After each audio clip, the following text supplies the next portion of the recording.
ก็ทักทายสวัสดีเด้อ FC เบิร์ดทุกคนทุกคนเนาะมาพบพ่อกับสนางอีกแล้วไปพี่น้องมานี่กันนะ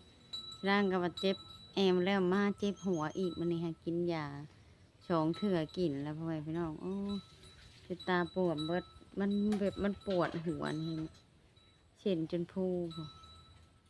มันปวดแห้งปวดมาแต่พี่ปวดผีลงมาพี่สนางก็เลยสิไปถามน้องกระแตพ่อพี่น้องว่าเพิ่นไปผ่าท้องบอกเพิ่นไปกูเปิ่งบ่หรือว่าได้ไรเนาะกับเพิ่นไปหาเฮ็ดเช้านี้เพิ่นเอิ้นใส่ชะนางเพราะว่าชะนางเพิ่นไปชะนางเจ็บแอวเจ็บเป็นพยาธิแบบโรคไตแล้วพ่อพี่น้องแบบไตอักเสบไตบวมแบบมันเริ่มที่เป็นนิ่วแต่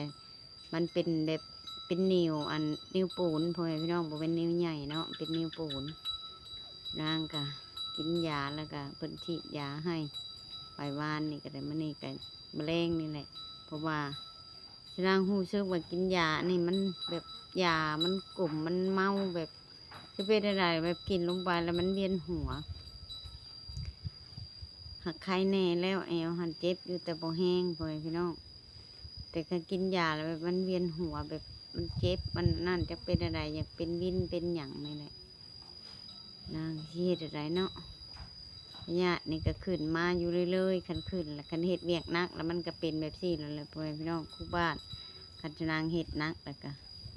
กับเฮ็ดก็เฮ็ดอะไรเนาะชนางก็อยู่บ่ได้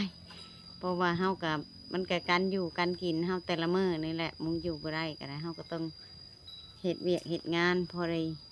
ชื่อแรงชื่อง่ายแล้วพ่อพี่น้องนางก็ได้กันโรคไตคืนกำเริบมาอีกแล้วเฮ็ดนักแล้วก็มาปีกายนี่ชนางบริเวณนั้นปีชื่นหันชนางจะได้ไปนอนห้องหมอปีนี้ขึ้นอีกแล้วนี่ค่ะมันหักเริ่มแบบเป็นนิวปูดนั่นแหละเพิ่นก็เอายามาให้เลยชนางกันต้มหักไม้น้ำที่มากินอีกกะที่ได้อดกินแบบพลัมอีแล้วพี่น้องเนาะเพราะว่าชนางกะที่กินแบบนั้นแบบมันกะสิมีรสเค็มรสหยังน้ำแหละพี่น้องชนางกับจะย่ามสิลดลงมาน้ำหมอกน้ำไม้นี่กระพิษผุนว่าหันเนี่ยมันแข็งอ่ะ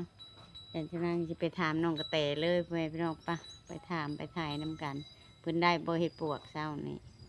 ทางกันคำฝนตกแล้วก็อยากเปื้อนฝนตกแล้วก็อยากเปื้อนอยากอันนั้นเลยนี่ทางมันก็อยากเนี้ย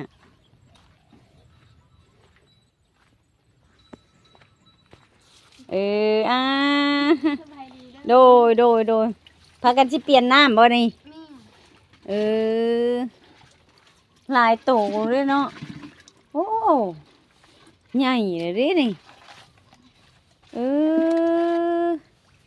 ใหญ่ไว้ดิพ่อพี่น้องก็ไว้เติบเลยนี่น้องกระแตพุ่นตักพากันล่างสองคนกับ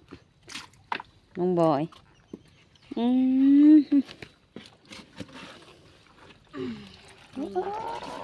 ตัวใหญ่เนี่ยตัวน้อยได้นี่วะใช่ตัวใหญ่ใช่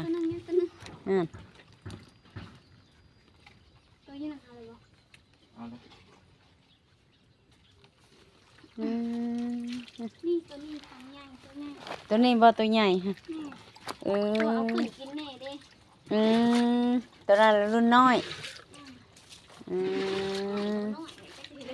มันจะใหญ่เลยเล็กเคาะเลยแล้วน้ำนี่เนาะเชียวน้ำใช่ไหมใส่นะฮะมันมีบ่น้ำเป็นแท่งมันเถิดไปเล่นฝนตกให้เด้ที่เราสิอาบน้ำแต่มันก็เป็นขี่มันเอาน้ำล้างก็ล้างอีก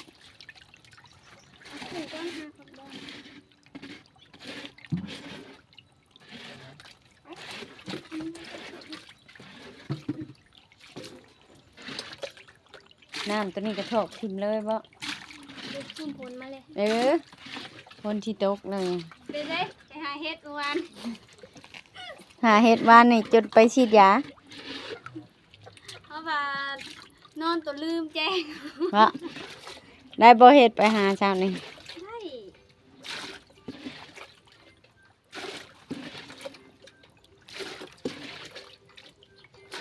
หึงบ่ได้จังเคาะน้ำนี่หึงบ่จังได้เคาะ จังสิเปลี่ยนนี่ อืม เครื่องใส่ ก็สิเว้าแล้วก็ตามดูซะเพราะว่า อืม บ่ไหวเฮาต้องได้เดืองใส่เด้ แม่น น้ำนี่เฮาต้องได้เดืองใส่น้ำสำน้ำบ่ได้เครื่องนี่ดอก อืม มีแต่ออกพุ่นแหล้วต้นพุ่นแหล้ว อืม เอาว่าไว้ แบบมันเปื้อนแห้งเนาะ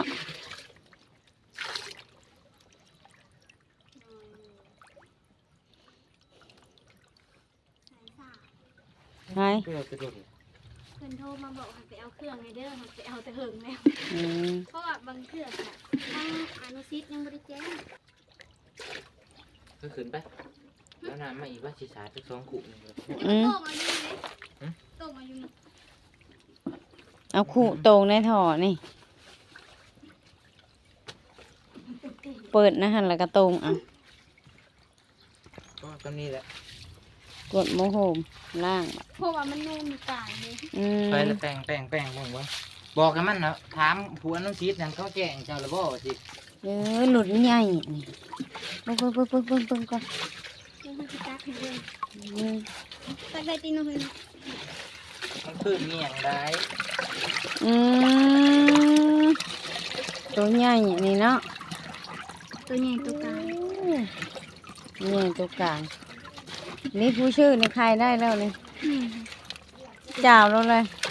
ตอนแรกก่อนที่ไปถามไอ้หนูบอกให้ขายบ่ แล้วขายโลเขาขายโลเท่าไหรพอได้แบบเขาได้พอได้เพิ่มน้ำหนนะ มันเด็กแต่พอได้ซื้อมาขายใหม่ แม่น อันนี้กับโตดำตัวนั้นก็มีข้างคัดมา อืมเพราะว่าแบบบางคนผูกกับโบจักเนาะดูเท่าไรเขาขายนี่โมจักเล็กของมือนี่ที่โลเท่าไรโลเช่าห้าบ่โลเช่าห้าวะ ขายเป็นโลมะเขือนี่มันขายเป็นโล เด็ดป่ามันชดไปที่เข้ากับนั่นผูกเขาหูเขาไปชื่อ เดี๋ยวนะ ใครอยากได้ปลามาเอาน้ำน่องกระแตได้พ่อแม่พี่น้องเพิ่นขาย กินบ่ ขายเพิ่นกินบ่ไหวดอก2 คนไปกินได้กระโดดกระเรียเนาะ กินช่องเทือกอะบ่อยากกันได้ไหม ปิ้งแล้วก็มาเฮ็ดลาบใส่มักถั่วผักยาว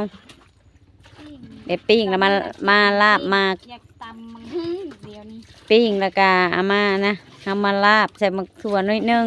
แล้วก็บีบมะนาวลงแบบนั้นหั่นนะ มาตักให้มัน แซ่บแบบนั้นค่ะ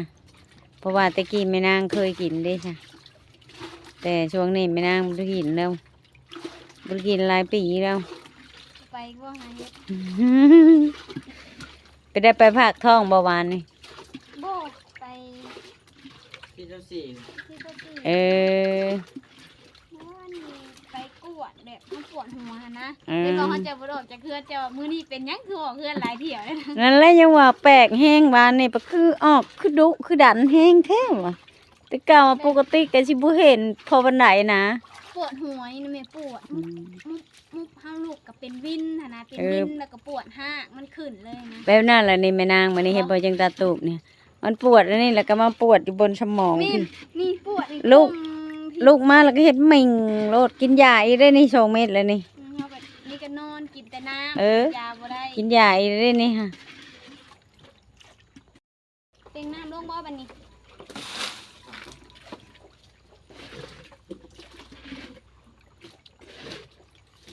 ยามันเหี่ยวเลยมันหลายตัว เออ สุดนั่นน่ะนับสุดตอนเอาขึ้นตอนยังน้อยๆนะ นับเอาอัน 300 บาท วันนี้เจ้าประกายแล้วหรือว่า นนี้คือบ่ฮอด บ่ฮอดบ่ กินนี่เลย เพราะว่ามันยังบ่ทันได้ลูกได้เต้าเนาะถ้ามันได้ลูกได้เต้านี่หลายเด้แต่เอ้ยกระบ่อนั่นเบิดละปะให้มันได้ลูกนํ ปลาเป็นแม่พันธุ์เท่านั้นเนาะ แม่นเฮาต้องปะนํเป็นแม่พันธุ์พ่อพันธุ์เด้จ้ะ น้ำมันขุ่นอันนี้ละตองออกโลดน้ำนี่เปิดน้ำนั้นใส่ตองน้ำนี่ออก แม่ก็ดิตกอยู่ นั่นแหละเบิ่งมืดชื่อ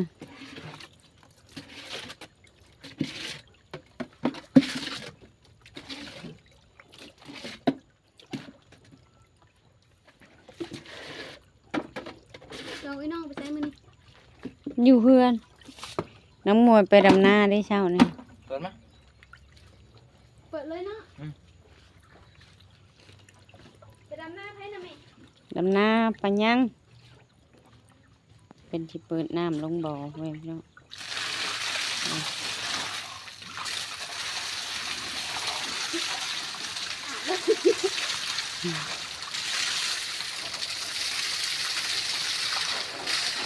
เอาปลา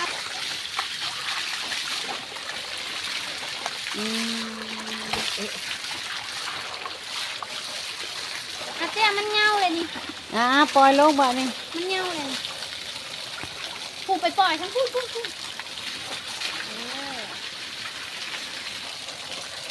เออแม่กระแตเปลี่ยนน้ำตรงนี้เนาะแม่กระแตเปลี่ยนน้ำเออเดินน้อยเดินกลางโอ้กับผู้หญิงกับบัตเตอร์เชฟอยู่เด้อปิ้งกินกระตำหุ่งแก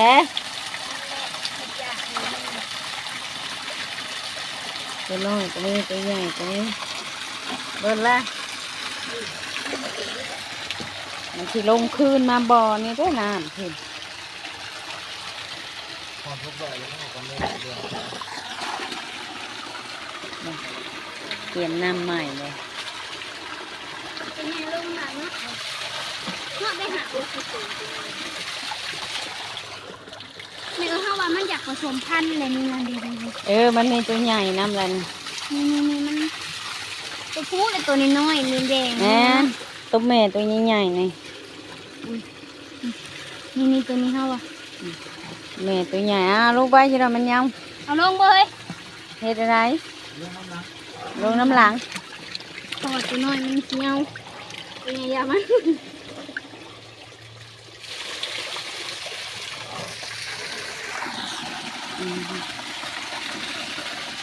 เดี๋ยวก็ตักนะเดี๋ยวเดี๋ยว เอาผักน้ำมาใส่น้ำผักกระเสกน้ำผักนั่นแหละมันเน็บใส่ ก็ได้ว่าคิดได้แล้วมันหน่อย บ่ ไม่ใช่แล้วจะนั่น ผักอันนั้นได้ซะผักตบผักเต๊บหะนะ ก็คือเอาใช้ ผักตบปลูกใส่แถวนี้ผักตบมันอยู่ได้ป่านี่ผักตบเขากินหัน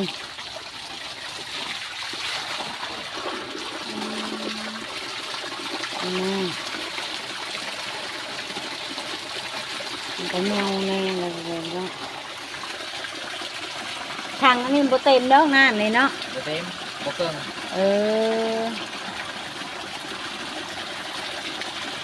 มันก็ โบก้อยต้มก็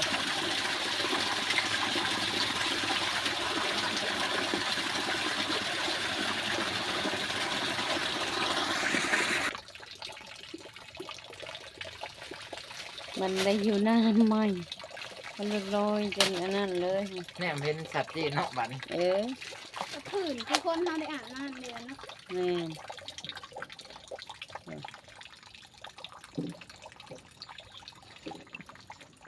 มันอันนั้นมีน้ำใหม่ดิจ้ะ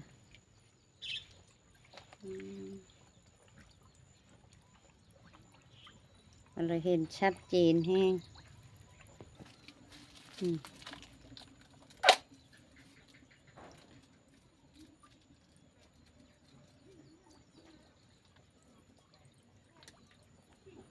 ฮาเลี้ยงแบบว่าเฮาเลี้ยงนะมันมีรายได้น้ำกับเฮาได้กินน้ำกับโอเคแล้วชีวิตประจำวัน แบบมันตัวใหญ่มีผู้ชื่อเฮาคัดขาย ตัวมันพอขายหั้นนะแบบตัวใหญ่นี่มีนี่ตัวใหญ่นี่ นี่คู่หนึ่งแล้วนี่ตัวนี้ก็ใหญ่นี่คู่นี่อีกนี่ เพราะว่ามัน นี่ ผสมพันธุ์แหละนะ แม่นเริ่มเลยก็มันไข่ บ่คือได้ ขึ้ เฮาน ป มา ล่อยอยู่น้องใหญ่เนาะ แม่น จักเด้เฮาบ่ได้อยู่มือไปเอาตุ๊กคันเด้ 2ถุงแต่ว่าเฮาซื้อ300,000เด้ เออ มือมาเอาอีมือเอาอีตุ๊กกับลูกเลยแหละปล่อยปลานี่ อืมสองถงหักซื้อ300,000 โตซื้อเป็นโตแม่แต่ว่าเขาใส่มาให้2ถุง เออซื้อเป็นโต โตละเท่าไหร่วะ ตัวละพัน ตัวละ1,000ตัวละ2,000 เออ 2-3นะป้าถุงหนึ่งต้นน้อยๆบัดถุงหนึ่งต้นใหญ่ มันซับกันเนาะ แม่น อืม บ่ฮอดทิศได้นี่คุ้นนี่นะแม่นเฮาเกลือหัวอาหารมันก็ขี้ อืม ได้ขี่มันบ่เป็นขี้ดินเด้อ มันก็แนวมันอยู่แล้ว คุ้น นี่เนาะ นี่บางอันก็ขึ้นกกกล้วย อืม บางอันได้สิขึ้นเลื่อนแล้วบ่เคยโซลายบ่ได้กินยอดมันเลย เด็ดแล้วเอายอดมันแกว่งออกมาเฮ็ดหยังคือนางช่องคักแท้ป้าป๋า เจ้าแล้ว อ้าวช่องบ่ค่อยนี่บ่ได้ไปหาเฮ็ดบ่มื้อนี้ ก็ได้ไม่ได้ไปกันเลยไปวันนี้เห็นได้จักเดียวอู้ยานะ เออ สบายดี โดยอิหยังอันนี้คอกไก่ ของไก่ นอนหันบ่ไก่ นอนบ่เลยเฮ้ย เออดีแหละค่ะมันนอนแล้วมันจังสิบ่นอนบนมันจังสิบ่เปื้อนน่ะนะแบบมันนอนแบบอันนั้นเลย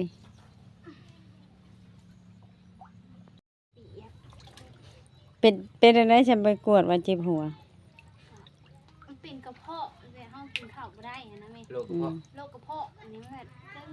ปวดหัวแล้วก็เป็นวินแล้วก็ปวดห้า อืม แม่เขาไม่ได้กินข้าวดิ อืม กินแล้วก็ห้าออกมาคือก็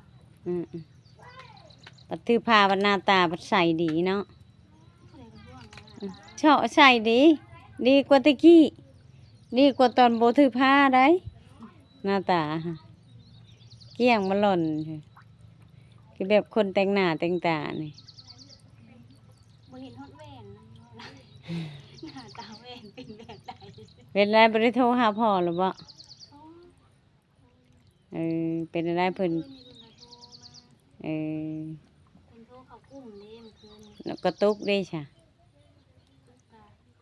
บอกว่าเพิ่นเพิ่นน่ะนะ อืมกินข้าวกับหยังมื้อนี้ตอนแรงสิกินปลานี่บ่ จะสิกินไง เป็นกินหนึ่งเฮ็ด เออโอ้ได้หนึ่งผู้เฮ็ดไปหาในนี่ค่ะ หนึ่งก็น้อยเดียว เออ ควรอยาก กินนะ มันเบิด เก็บแตะขี้เก่าเขา เอ แต่ อ ก็จันแป้นเบิดจำกลัวเถื่อน โพดโพอย่ามาไปคำมึงแม่เขาให้คุดเนาะวานเนี่ย เอาแม่ คุดลิหลง คุดแต่คุด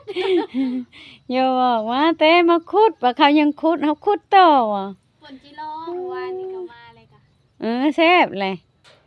มีนางปบริทือเฉียมใช่เอาก็ว่าทือเฉียมกูไว้เจ็บแอวจนยางมาจนบ่ฮอดเฮือนกับไปหาหมอเลย เบิดเงิน800,000 เบิดเงิน800,000เฉย บ่คุ้มเนาะซื้อเฮ็ดกินก็อิ่มได้ว่ะ ๆเบิด800,000ละล่าไปดำหน้า4-5มื้อก็ยังบ่คุ้ม เจนุเนาะกุละแสนหาปุ้ยมีแต่ดอกกันปุ้มือว้าวมื้อนั้นก็แม่นมีเงินสิเอามาจัก3คู่ เดี๋ยวว่าไงไม่น่าว่าดิ อืม หมู่ได้ไปหาก็เนาะบัดหมู่ซ่าหา กับปวดอยากไปแหละเห็นเขาไปบ่คือได้นะ มันเถิดบ่คือทางนี้ได้เขาบ่ได้คุด เดี๋ยวนะ อืม ยิ่งเจ้าเนี่ยได้เฮ็ดเป็ดเจ้า อย่ามาได้กระตาหนึ่ง เฮ็ดเป็ดเจ้า ได้สามกระตากก็บ่ไปนะวันนี้ลาบได้ เอ้า ไป จะเทืองวะ ไปมันถูได้วันเนี่ย จะเทืองว่าไปบ่อันนั่งว่าไปหาเห็ดบ่ชน เอ้า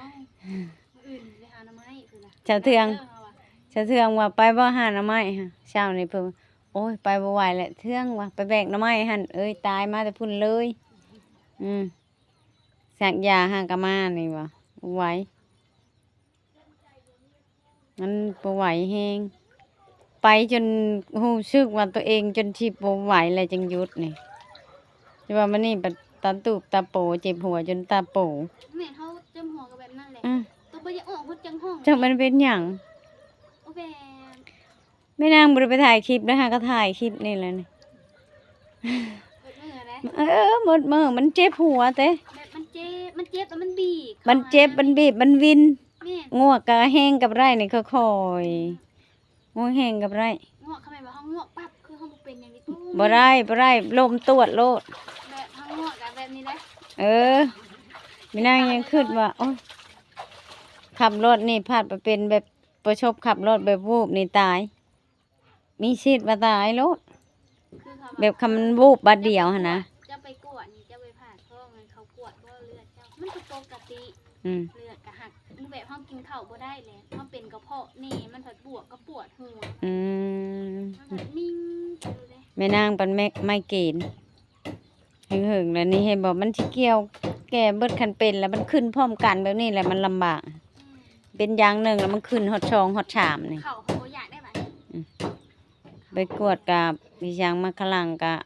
บวมมะขลังอักเสบคือเก่าก็เริ่มสิเป็นนิ้วแบบนิ้วปูนนั่นแหละเห็นบอกจะว่าเจ็บแห้งกระแปลกอยู่ว่ามันเจ็บมันบ่เศร้าหั่นนะ เอ็นโกเบิ่งบ่ได้ยามากินบ่ ได้ โอ้ จะบ่อยากกินยากินเท่านึง8 เม็ดผู้เมายานั่นก็พอแห้ง มันก็คุ้มค่าได้มีละเศษนั่นเด้ โหดโพยังว่ากินเท่านึง8 เม็ดผู้เอ้าแพงหนึ่งกิน2 เม็ด2 แพงก็4เลย3 แพงก็6 4 เพลงกับ 4 แพงอ่ะ จำเฮาอยู่ห้องหมอช่วงนั้นเอ้ยเฮาแค่ยากูอยากกินเฮายาเฮาเห็นยา เฮ้ยเก็บเครื่อง ฮะ เก็บเครื่องเก็บเครื่อง เอาบ่ลงตัวใหญ่นะ ตักมา ได้ยาได้คนจะปิ้งกันนี่นะ เรื่องห้าไปอีก บ่เอาลงเฮ็ดได้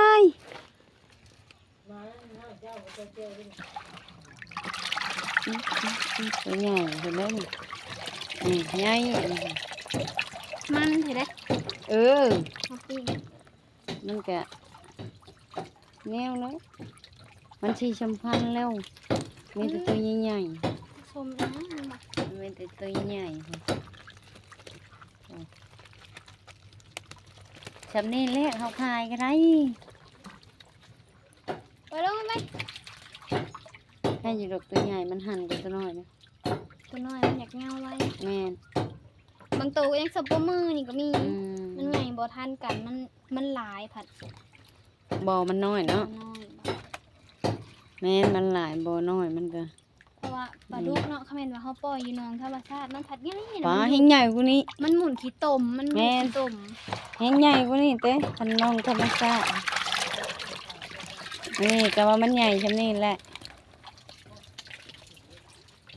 เหี่ยงลงมาพี่น้ำ ปล่อยลงไปเลยแต่ว่าดีบ่เดี๋ยวนี้ เลือกเอาแล้วก็พวกกินอยู่ได้เลยปิ้งแล้วก็ตำมักถั่วตำมักแตงเลยนี่ กินพอกินก็แม่นว่าเฮายังบ่ได้เกลือหัวอาหาร ยังไม่ทันได้เกลือว่ามันนี่ เกลือกับตอนเช้า เออ แม่นเฮาเกลือหัวอาหารแล้วเฮาเอามากินน่ะบ่เป็นกิน แม่น กินหัวอาหารเด้ เฮาสิกินเฮาต้องกินก่อนนะนี่หันตัวใหญ่ค่ะอันนั้นนะตัวแม่นะฮะ ตัวเมียว่าตัวใหญ่ๆดำๆนะ อืม เพราะว่าตัวผู้นี่มันสี มันน้อย มันสีแดงตัวน้อยๆแดงๆ ตัวน้อย ตัวสีทอง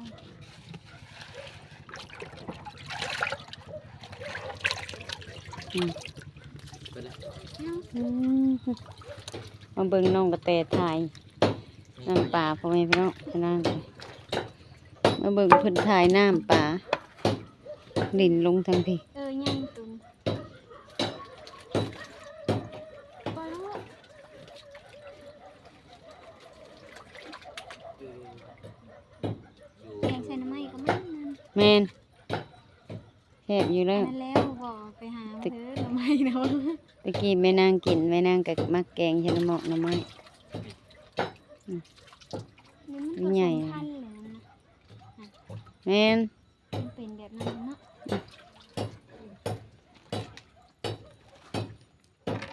หญ้าไปกินลูกกูได้ ว่า เป็นยังไงแล้ววะนะ กิน หญ้าเฮา เราค่ะ เป็น แม่เจ้าน่ะ เป็น แล้วกินปลาดุกบ่ได้แล้วว่าน่ะ แล้วปวด แม่นผู้นั่งกับปวดคือแม่นางนี่ตั้งบ่กิน อ้าวของนอก3ตู้ อ้าวออกนอกแล้วแต่ไปแล้วแต่เอ้ยลอยน้ำแล้วครูเอาขู่ตงอืม มันเด็กลงนองบ่เอาไปเอา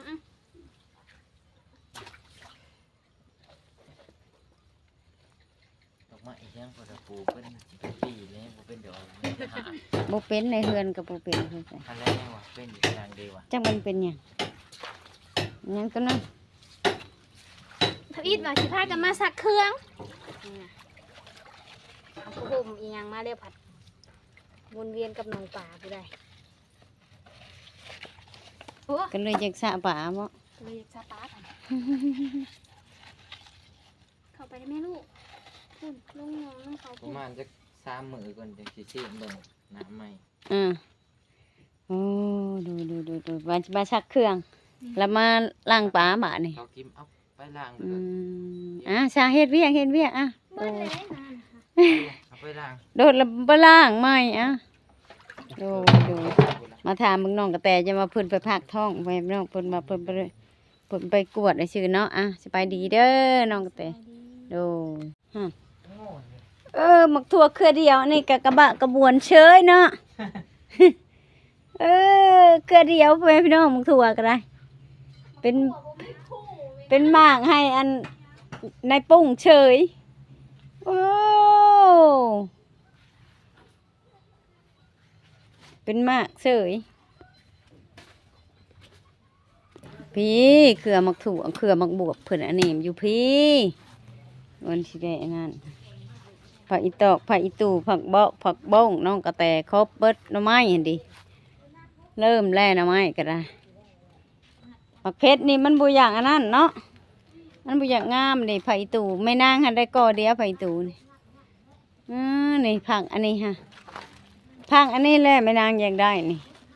ถ้าให้มันอันนั้นก่อนนี่ผักอันนี้ เขาว่าคิวเขาน่ะเขากินได้แต่ตัวนี้ ตัวนี้บุคิวแห้งแมน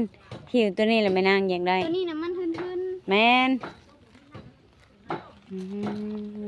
ดูซ้ำพ่อแม่พี่น้องมาถามมาถ่ายเบิ่งน้องเพิ่นว่าก็ได้ว่าเพิ่นไปพักท้องเนาะยังบ่ฮอดเพิ่นว่า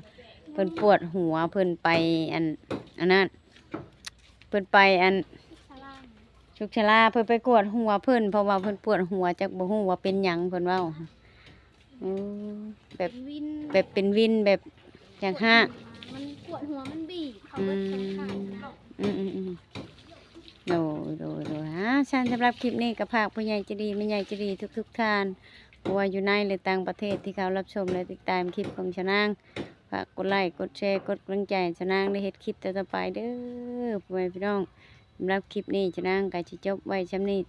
แต่ไรชนางเว่าผิดก็ขอโทษขออภัยเด้อ FC เบิดทุกคนก็สำบายดี